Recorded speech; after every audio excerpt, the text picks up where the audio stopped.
It's time for another podcast by George. Straight talk, straight from the heartland, that'll have you saying, "By George, I think he's got it." Now, here's George.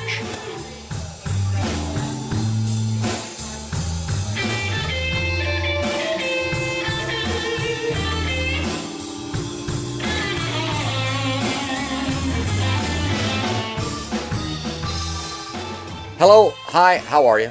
Welcome to another podcast by George. Yeah, we've got a special guest on the podcast by George live line this morning, and it's really key to what we're talking about, and it's all that everybody is talking about. COVID-19, the coronavirus, how it's affecting everyone worldwide. The horrific death count continues to climb. It's moving across the United States now. Iowa is becoming more hard hit with every day, and of course the epicenter, and we had somebody on from New York here, if you caught the podcast a week or two ago, is New York City and its suburbs, or boroughs as they call them, and it's still bad out there. And I'm just delighted to have joining us today another hero from the front lines, Maureen Brady.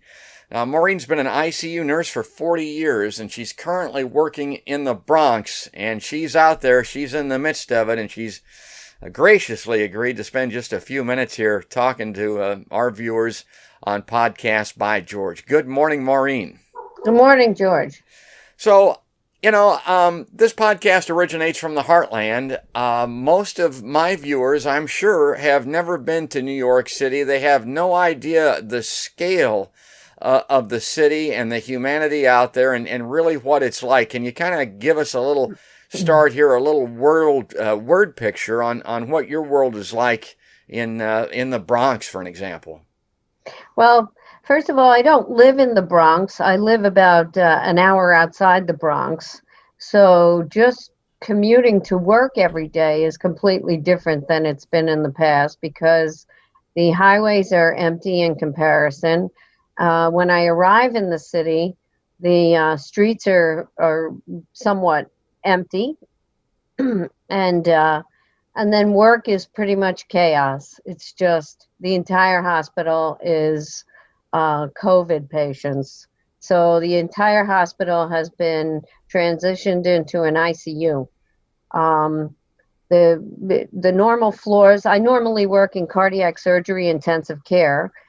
So we have heart surgery patients, heart transplant patients, not to get too technical, but LVAD patients, these kind of patients.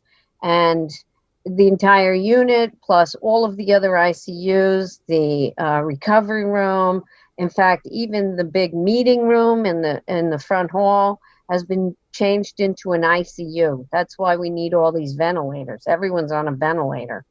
And that's part of the disease. You stay on the ventilator for a good 2 weeks before hopefully you get better.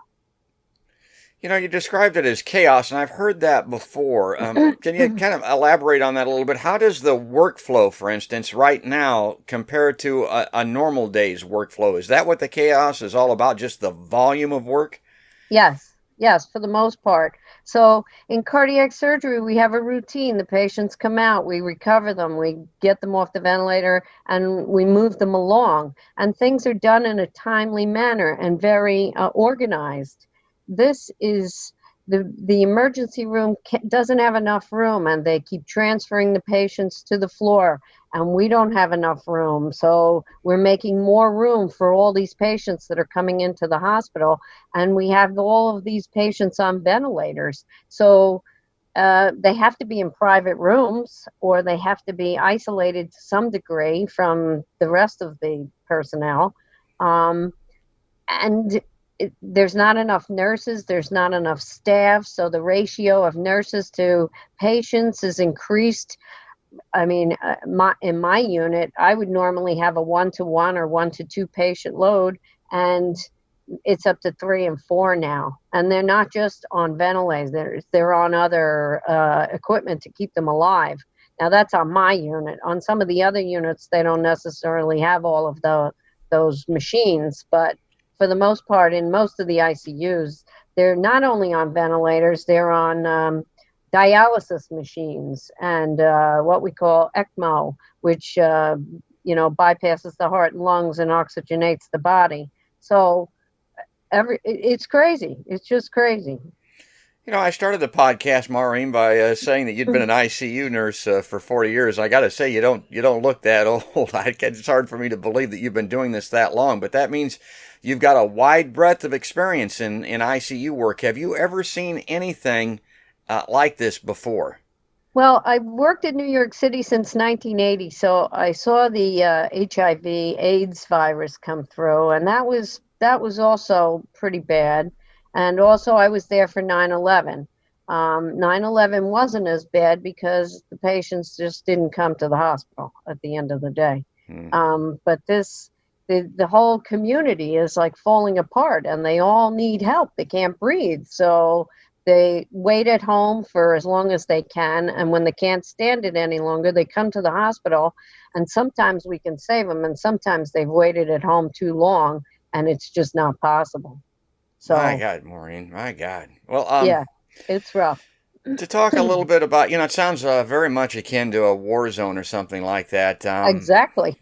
Yeah, and people respond differently in those circumstances. Talk a little bit about your staff, your co-workers, the professionals, the people on the front line. Some undoubtedly handle it better than others, and morale and that type of thing is a key part of this. Talk a little bit about that.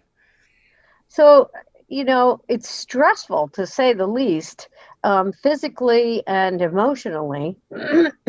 Your job as an RN is to help people get better. And when you can't do that and people are dying all around you, you feel very inefficient.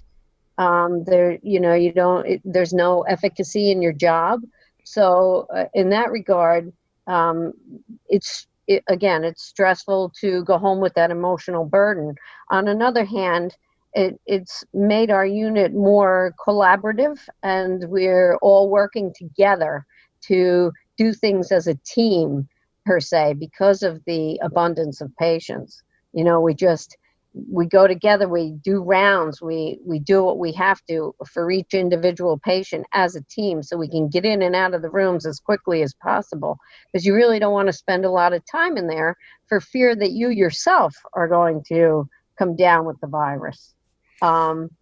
Having said that, we also have this equipment that we have to wear. This isolation equipment. We have to wear masks and gowns and bunny suits and headgear and face shields, and it's very hot. And so when you're working and you're in this, you're sweating and you're itchy and your focus is the patient. And it's just rough. It's very rough. And the patients themselves are mostly sedated. Thank God, because when they're on the ventilator, it's a little inhumane to keep people on a ventilator and not sedated so that they can be comfortable. So at least for a large part of the time when they're on my unit, they really won't remember or don't know. So, well, and this is something you can speak to, I know. I've read this a little bit. Everybody wants ventilators. They need these ventilators. Patients undoubtedly want them. They need them to stay alive. But am I correct that if you go on a ventilator, the prognosis is not great? A lot of folks that go on ventilators, they end with a ventilator. Is that right? No, that's very true. We can't save everyone, and it depends on the individual and their comorbidities and their underlying condition prior to getting on the ventilator. But I say, again, on average, these patients tend to spend about 14 days on the ventilator, which is not normal. If you were to keep somebody on a ventilator and you expect them to get off, within 7 days, we would be putting a trach. We would be putting a hole in your neck, because we know that you're going to be long-term. With these patients, we don't do that because we know that it's an average of 2 weeks that you're going to be on there. So some of them come off, and I've seen patients leave our unit, and some have been older, some have been younger. I mean, the jury's still out on who's going to live and who's going to die. They've tried to do studies, but we haven't finished with this virus, so we don't have the right amount of people for the studies to be accurate. So, and the medical field, it doesn't really know exactly how to treat all of them. They only treat the symptoms. Yeah. So we're seeing all the symptoms and we're treating the symptoms, and some we get great results, and others, again, they just get there too late, or they're too sick to begin with, and then they get it and they just die. It's sad. It's very sad. It's truly amazing in a horrific way. And like you said, it's a virus, and viruses are hard for the scientific community. And in very basic terms, for a dummy like me, the common cold is a virus. They don't have a vaccine for that. They don't have any way to cure it. The medications that they have for it have, very modest success, as a matter of fact. And a cold ain't going to kill you. This is. And so anybody that thinks, well, they're going to cure this, there's going to be a vaccine, we'll be by this in a short time, I don't know. Maybe not so much. We had a new friend of the podcast, Katie Ostad. She's an ICU nurse down in Atlanta. And she's like you. She's younger, but she's seen a lot of patients come through. She said this was a real eye-opener for her, because she's never, and it sounds like you're describing the same thing, she's never seen people come in this state. And she said she's never seen a disease or a complication like this present itself in so many different ways and so horrifically with people. It truly is, aside from just the stress that you're going through, from a medical standpoint, a frightening thing, right? Extremely frightening. And you can't see the enemy. You don't know if it's there. You're constantly cleaning. You're constantly hand washing. You're wiping things down all the time. And then who's to say that's even going to be effective? I mean, you could easily we've had nurses go home, and we have nurses from my floor on my unit. We've had nurses pass away, as well as physicians, and you just do the best you can. In addition, viruses replicate in your system and change DNA and RNA, and they become something else. I think there's a number of strands now of this COVID. I want to say like around 6. I know there were 2, and now there might be 6. Don't quote me, but so viruses are tricky business, because they can't even wipe out the flu, the regular flu, because that has so many strands. You could get the immunization, and then the next year you could get the flu again, because they haven't covered it from the last time.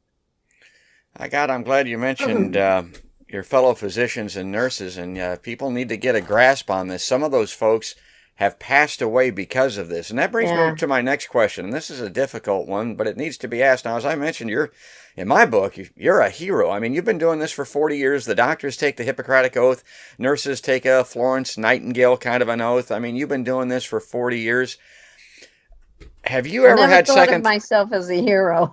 Well, you are to me, and this is why. Here's the question. I mean, you signed up to be a nurse. I mean, that's your world, but you didn't sign up for this because nobody's ever seen this before. Do you, at this stage of the game, after doing this for 40 years, do you have any second thoughts about doing this right now, out of fear for your own life? Yes, honestly, yes. And for the fact that I'm close to retirement age. So, I feel like I've been doing this for the last few months, and if it doesn't pass in the next few months, I think I'm going to retire. And I wouldn't at all blame you if you did. It reminds me, I had a buddy that was a Marine over in Vietnam. And perhaps you've heard this, but the guys that were reaching their tour of duty when they went out on patrol, as an example, the guys that were nearing, rotating out, they were always in the back of the line, or maybe in the middle, because the back would get hit. They would always put the new guys in the front. And then you just kind of worked your way towards a safer part of the patrol, because you were the one that was going to be rotating out. And of course, everybody wants to go home, and your likelihood of going home was increased by coming off of that front line. But I would I would take it that given the current circumstances that it's all hands on deck, always has been, always will be. You're going to be on the front lines as long as you're there. Am I right? Absolutely. And not only that, but I've heard rumor of possibly a second wave and then possibly it coming back in the fall because it's cooler. The virus likes cool. So who knows how long this thing will last. We're hoping that we've reached a peak. I did hear something the other day from an ER doc that said they only got 2 admissions to the ER last night as opposed to 28 the night before. So, but then again, is it just moving away from us now into another area, or is it actually peaking and starting to flatten? So, oh God, I hope it's peaking. I hope it's flattening. I hope it's declining. I hope it doesn't come back. I hope a lot of things. Me too. I know. And mostly Me for too. you. God, you be safe. You take care of yourself. Thanks for coming on and sharing this perspective with the podcast by George viewers. And before we leave, I'll definitely give you the last word. And it's a great last word to have because you saw this first. You're still in the midst of it. It's still moving this way. We're not even close to being as hit. Just we don't have the numbers of people, so we never will from a volume perspective. But our Right. peak is still a ways off, probably. Any advice or counsel that you would give people viewing my podcast in the heartland and really around the world? Well, I mean, like they're saying, you need to keep yourself distant. The social distancing is an important issue. I'm sure you can out there because, like you say, there aren't as many people. But I advocate for masks too and hand washing. Well, you mentioned Florence Nightingale. We need to go back to her. Her suggestions: wash your hands all the time, because people have gone away from that sort of thing, and the mask is not going to hurt because if you cough or sneeze, it won't get far. Yeah. And like I tell people, you may be concerned that you look kind of funky or you're not looking cool wearing a mask, but here's the beauty of wearing a mask. You're anonymous. Nobody That's knows true. who you That's are. true. So, And you're alive. and you're alive anonymous. So, oh God, well, it's nice to make a little joke here at the end. Maureen, I want to thank you again.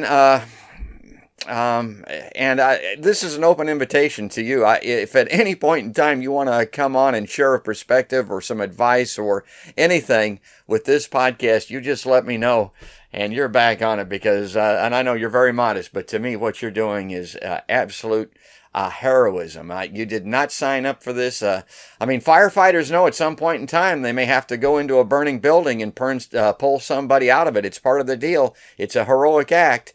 But when you're doing something that was not part of the job description, was unknown, nobody ever envisioned that you would encounter this type of thing, that's really true heroism in my book. Folks, joining us on the podcast by George Live Line today has been Maureen Brady. She's an ICU nurse. She's been doing this for 40 years, and she's currently working in the Bronx, that famous borough in New York City.